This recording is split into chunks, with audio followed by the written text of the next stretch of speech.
तेसर दिन छियै कहाँ एखन तक केले हँ अहीं कहै छै हमर भाय बड़ नीक यऽ हमर भाय बड़ नीक यऽ हाँ तेँ ने आबिते एलै कनियाँ घरके बिगाड़िते एलै आ साल भरि नहि भेलै हँ आ साल भरिमे तऽ 2 महीना रहलै टिक कऽ पता नहीं की भेलै नहीं भेलै आई आयत कि काल्हि आयत कि कहिया आयत सासुरसँ जरूरी नहीं छै अहाँके फोन करैके ठीक छै ने जरूरी नहीं छै ओकरासँ कोनो नहीं जरूरी छै फोन करै चलू ठीक छै राखू मन खुशी भेल ना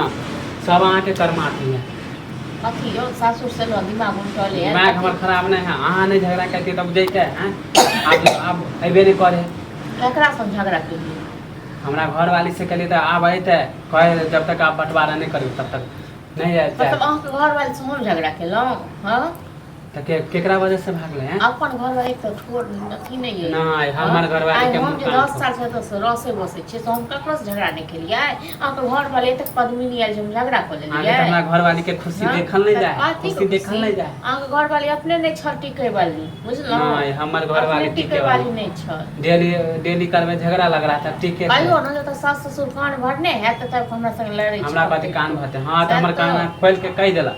हम तोरा बुझाई दरे नहीं रहो हमरो नहीं रहे के जरूरी यहाँ के बहू के साथे हां हमर हिस्सा हमरो कोनो शौक नहीं है हां त हमर हिस्सा बंटवारा कर दियो हम अपना काथी के हिस्सा काथी के हिस्सा काथी के हिस्सा काथी के हिस्सा से कहू न घर में हिस्सा जमीन में हिस्सा घर में हिस्सा जमीन में हिस्सा हां एते दलिए न कमा के हां त बाप के समय के बनल है दादा के समय के त ओने हमर हिस्सा दादा के बैठ के जैते कहतिए बापे दादा के बैठ के जैते किया नहीं गेल बैठ के ज्यादा बेमानी पर नहीं होत अहाँ के एतेक दिन से खुएलक पिएलक बियाह दान केलक त तखन अहाँ के नहीं तखन हां त सब भाई के ऐसा ही कर्तव्य है करे के कथी के कर्तव्य होय छै कथी के कर्तव्य होय छै भाई के हां हमर बाप जे भैया के पोसल के शादी करके त कहियो खोजलक हैं बाप जन्मे नहीं छल अहाँ के हां भैया के तै दुआरे अहाँ के हमरे घर में जन्म देने छल से कहू न कुछ नहीं जाने छी भैया के फोन करके कहियो सुनी त बाजू न सोच समझ के बाजू कथी सोच समझ के हम बेजाय मांगे छी अपन हिस्सा मांगे छी कथी के अपन हिस्सा अहाँ के दिन से खुएलक आज बियाह दान केलक त कर दिया हमरा हिस्सा देखा 1 रुपया कथी के हिस्सा कथी के हिस्सा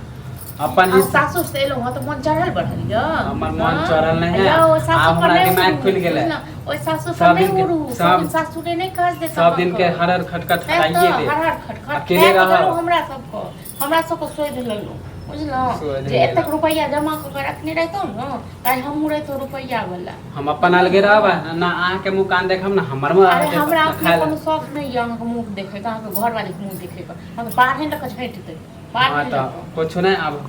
बंटवारा कर काथी के बंटवारा करो किछो के बंटवारा नहीं है तक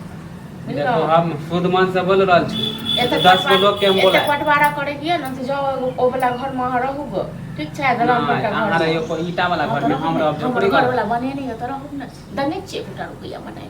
हां त बाप हम दिन बाप हम दिन बाप मर गेल छल बाप जिंदो नहीं छल घर बनबे खाल बुझलिए न बाप जिंदो नहीं छल कहियो ना कि ओइ टाइम के बेईमानी कर करके माने अपने हाथ से बनेले त हमर घर हां त तहन की झोपड़ी हम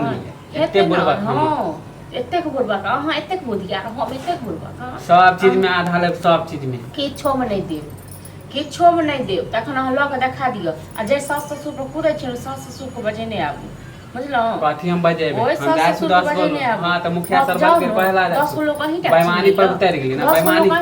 नहीं 10 गो लोग हमरा नहीं चिन्है छै हमरो चिन्है छै ना जब बजेने आबू बोरबा के एते जमीन नहीं हड़पियो बोरबा समझ लेलिए बोरबा के अहाँ सब समझ लेलिए जमीन हड़पै छी हां नीक नहीं है त अहाँ सब को हां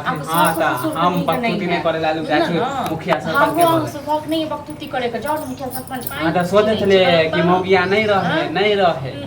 तैयो नहीं रहे तैयो हमरा कोनो जरूरी नहीं है मोगिया रहले बसले तैयो नहीं बसले तैयो हां त ओहे त आब हम हो गेल ना अहाँ सासुर में बैस रहब जाओ न घर जाय छी मुखिया सरपंच बजेने आबू मुखिया सरपंच